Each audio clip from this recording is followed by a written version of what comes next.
Bismillah, alhamdulillah, wa salatu wa salam ala rasulillah. I begin in the name of God, and I ask God to send peace and blessings upon our Prophet Muhammad, peace be upon him. Thank you for joining me for this continuing discussion on 30 Days to a Better You. Over the last couple of days, we've been dealing with being a holistic person, including getting good sleep and decluttering your life. Today, we switch to a new subtopic, and that is the topic of strengthening the spiritual heart. And under that subtopic, today I offer you my thoughts on gratitude and contentment. So they seem to be like two sides of the same coin. And have you ever wondered, you had to buy a gift for somebody and you're thinking, okay, what can I get as a gift for somebody who already has everything? and at the same time, has it ever amazed you that there are some people who seem to have everything and yet they don't seem to be happy? So why is that? It seems that what they're lacking, despite having everything, is they're lacking contentment. Contentment is a quality which is called qana'a in Arabic, and this is a quality that Muslims are encouraged to cultivate. There are several passages of the Quran and the sayings of the Prophet Muhammad, peace be upon him, that encourage us to have contentment for the things that God has given us in this life, and to strive rather for excellence in the life hereafter.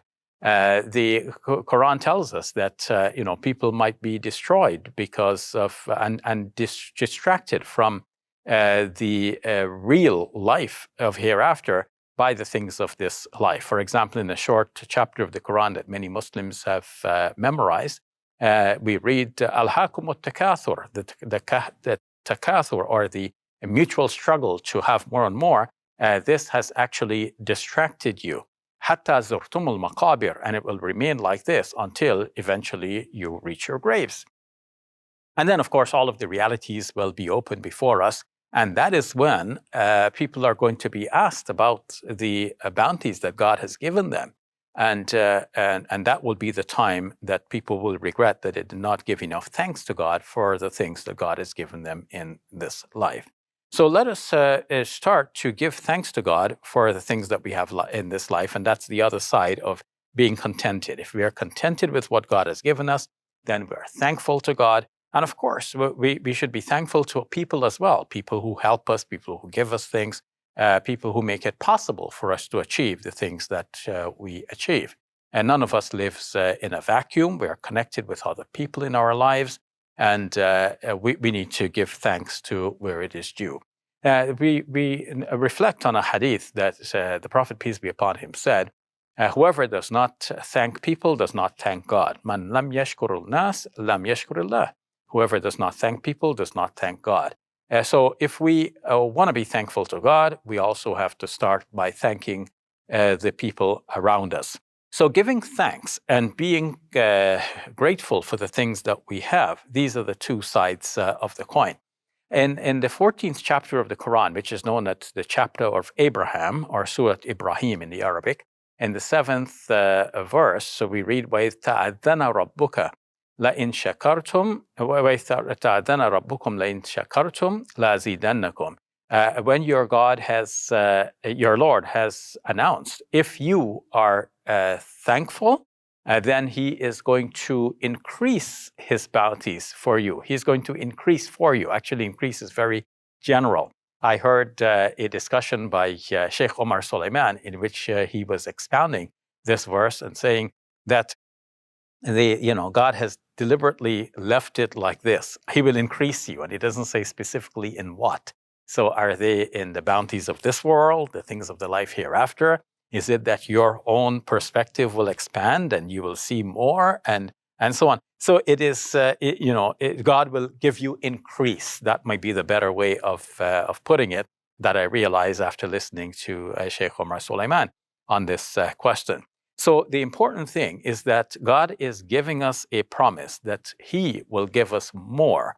And more could be more of many different things. And we all want more.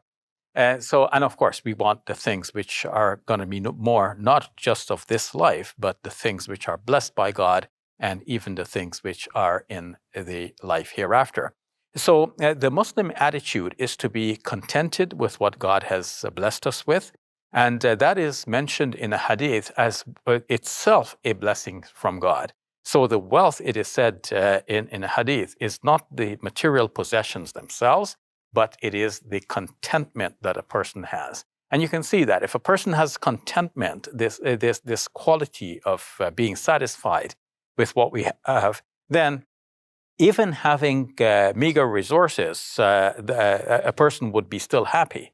And if a person lacks this contentment, then even if the person has the abundance of resources and material possessions, that person will not be happy.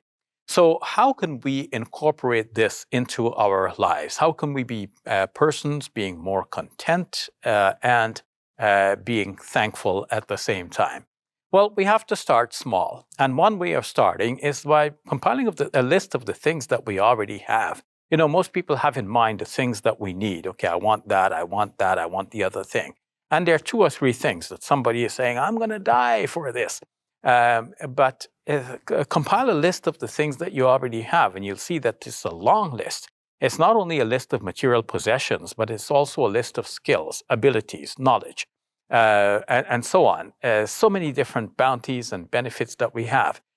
We may have a nice family. We may have good neighbors. All of these are things to be thankful for, and these are things that we need to make a list of. And we'll find soon enough that the list is too large. It doesn't make sense to try and complete the list. But then, select a few things that you should be especially thankful for. And then the flip side of that is give thanks to God. Mention these things in particular and give thanks to God. Now, on a daily basis, Muslims are giving thanks to God when we offer our daily prayers and we say, Alhamdulillahi Rabbil Alameen. According to a hadith, the Prophet, peace be upon him, said that is a way of giving thanks to God, because when we say, praise be to God, the Lord of the worlds, that's a way of thanking God for all of his benefits. When we eat as Muslims, we are taught to say Bismillah in the name of God. That's a way of thanking God for providing this meal. And at the end of it, even after drinking a sip of water, we say Alhamdulillah. And that is the way of thanking God, is saying, praise be to God. Thanks be to God for providing me with this water. And in many different stations of our lives, on a daily basis, Muslims are taught to give thanks for God for the simple things of life, even the ease with which we are able to use the washroom and to get rid of unwanted substances from our bodies. So let us give thanks to God a little at a time, but let us continue to do so consistently and be thankful for what God has provided us. That brings me to my discussion today on the subject of gratitude and contentment. And that comes under strengthening the spiritual heart. Tomorrow, we will continue this subtopic of strengthening the spiritual heart by looking at forgiving others. So join me for this continuing series on 30 Days to a Better You. Peace be with you. Assalamu alaikum wa rahmatullahi wa barakatuh. On behalf of Let the Quran Speak, I want to say thank you. You've helped us become the most widely watched Muslim TV show in Canada.